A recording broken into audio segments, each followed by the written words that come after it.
Yes, absolutely. I think innovation is a series of behaviors, exactly the same as entrepreneurship. Innovation is being out there, being on the lookout, and as soon as you find something small to do, you start doing it, you start acting on it, and you become innovative. And innovation, I don't think it's finding the next, solution to some sort of a human mystery. It's very small. You start with small innovations of how you work in the office around you, and it sort of gets into a habit basically. So I think this innovation we have, the idea of people in white lab coats coming up with the next iPod. Innovation is not, it's just changing the way you do things on a daily basis. Little incremental changes.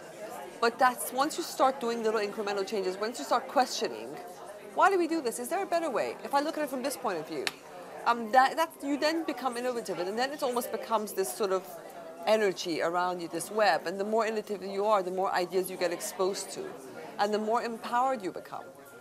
So it's a sort of, it's like a muscle in a way. I think working life and personal life are very tied up, which is why I think this whole word work-life balance doesn't mean anything. Because in a generation whereby, you on your BlackBerry, you're having Sunday lunch with your grandmother and you get an email. In this day and age, how could you separate life? Work is seeping into so much of life.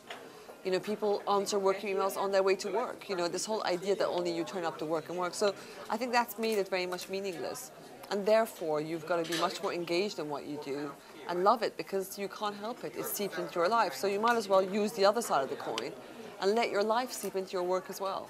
But I think in this generation, because of technology, that's allowed every single person to behave just like an entrepreneur.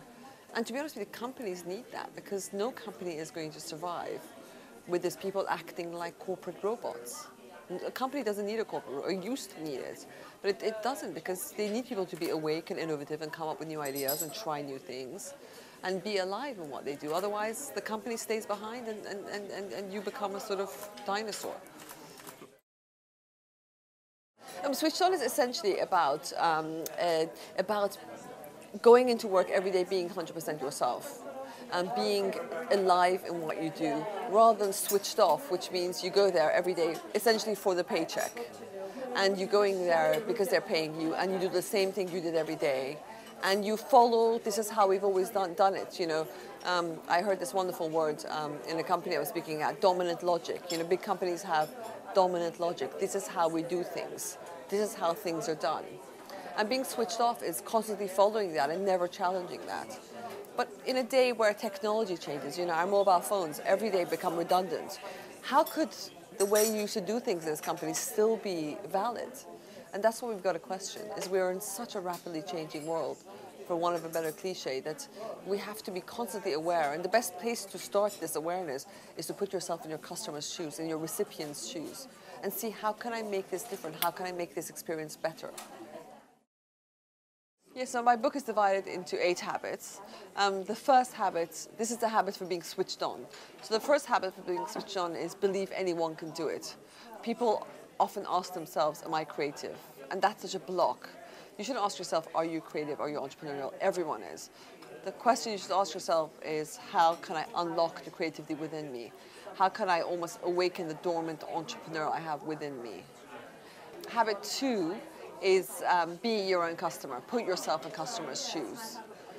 Sort of have true empathy with your customer, not as a statistic, not as a market research report, not as a body of people you sell something to, but as human beings like yourself. Habit 3 is get out of the office, get out of the bureaucracy, get out there where the customer is, not where your office and the structure is. Habit 4 is the importance of being clueless, which is don't be constrained by this is how we've always done things, because that gets you stuck in conventional thinking. And the same research report you're reading, your competitors are reading, so it gives you no new insight. So you've got to forget about how things have always been done, so you find new ways of doing things. Habit 5 is prototyping, which is when you want to do something, make it real. Don't do PowerPoint presentations. PowerPoint presentations are a complete waste of time. Show people this is how I mean. Play around with it, sort of with whatever. Make a mock-up of what you're trying to do. Role play it. Bring it to life so people can see and feel it, and you can then improve on it. It becomes work in progress. Habit 6 is notching up on no's, which means that basically every new idea you have, however brilliant, will get shot down immediately.